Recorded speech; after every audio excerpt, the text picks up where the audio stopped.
everyone. My name is Andrea Houser, and I'd like to discuss the bullying epidemic with you today. How do we put a stop to bullying? First, we must recognize the problem. In an article by Kenny Myers on September the 9th, 2013, following a year of verbal abuse and bullying, 12-year-old Rebecca Ann Sedgwick decided that she couldn't take it any longer. She messaged a friend about her intentions, changed her screen name to That Dead Girl, and climbed the tower at an abandoned concrete plant and jumped. Her mother told the local newspaper, the Lakeland Ledger, "I never had a clue. I mean, she told me last year when she was being bullied, but not this year, and I have no idea why." According to the National Center for Education Statistics, 64% of young people between the ages of 12 and 18 have been bullied. In Sedgwick's case, it included verbal taunts, threats, and even an incident of physical aggression. When Sedgwick sought relief by enrolling in a different school, the bully simply followed her online, taunting her via text messages and social media. Our government should create a policy that requires all school systems to implement a general anti-bullying program into their curriculum in an effort to stop this epidemic. I'll tell you a story. My friend has a little girl, Emma, and she's 7 years old. I think she's 7 years old now. And she had an accident when she was 4 that resulted in a brain injury, and part of that injury has created a abnormal weight gain. Prior to Emma starting school, her parents were concerned and discussed with her that people tease and taunt, and were teaching her ways to handle it. So Emma, she couldn't wait. She couldn't wait to ride the bus, make new friends, be just like her big sister.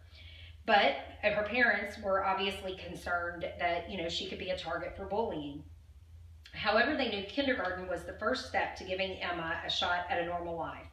With support from school officials and significant planning, Emma started school. During her first week at lunch, a fellow student told her she was fat.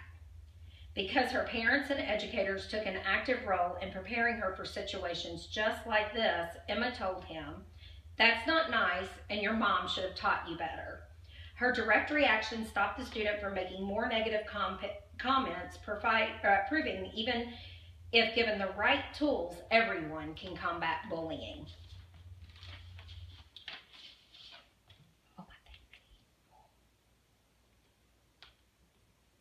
Sorry about that, I have a slide. It's our responsibility as parents and educators to watch for warning signs and develop tools to help us address these issues. I will provide evidence, statistics, and documentation needed to create a policy in which all school districts are required to supply teachers, parents, and students with the tools needed to combat bullying. What is bullying? According to Dr. Dan Olis, a professor from Norway, a person is being bullied when he or she is exposed repeatedly over time to negative actions on the part of one or more other persons. We tend to think of bullying as a physical act, but how do we know when someone is being bullied by gossip or social media? HealthyChildren.org says the physical effects of bullying are well known. Black eyes, bruises, headaches, sleep problems, stomach aches are among those that we all associate with abuses of bullies. But others are often overlooked.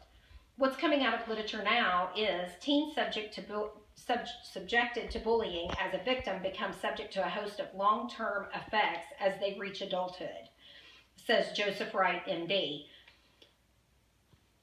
He's the chair of the American Academy of Pediatrics Violence and Prevention Subcommittee, and the most concerning of these have to do with the contribution of an overt mental health problems like depression and suicidal ideation. Of course, with all the different types of bullying, it is sometimes difficult for us to recognize these behaviors. This is why we need to be open and discuss the facts of bullying. This will perhaps prevent our children from being bullied or becoming the bully. Although there is not a proven method being used for preschoolers, Sesame Street and other programs are trying to do their part in preventing and stopping this behavior. The type of care a child experiences has an impact on their vision of the world, a vision of their world around them. While at the second annual Conference on Bullying, Investigation and Resolution at Drake University, educators like Dr. Sandra Patton Amani, Associate Professor of American Studies, are focusing on bullying in younger children. Students who could not empathize with kids by the time they get to middle school, I would not want to say lost cause about any kid, but it's very, very hard to get a middle school kid to start thinking empathy. That statement is very true. We must strive to address bullying from the very beginning and continue throughout the formative years. Now, let me tell you about a program that we should implement.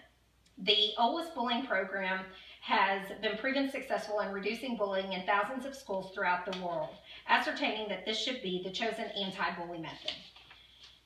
After obtaining success in Norway and other countries, Dr. Susan Lumber, a professor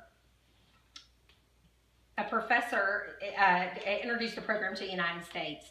The program focuses on ages 5 to 15, takes place at school, and encourages parents to participate by talking about bullying and the school's anti-bullying rules at home. According to the NEA survey, 98% of educators believe they should intervene when they encounter bullying. However, most say that they have not received training on their district's anti-bullying policy. Utilizing this program would enable parents, teachers, and students to speak with one voice, empowering us to participate when we witness bullying. By establishing school, classroom, individual, and community level components, we could end the debate on how to handle such situations. Assuring society that we are being proactive by implementing a long-term research-based program to initiate change. The OLS Bullying Prevention Program is designed to improve peer relations and make schools safer, more positive places for students to learn and develop.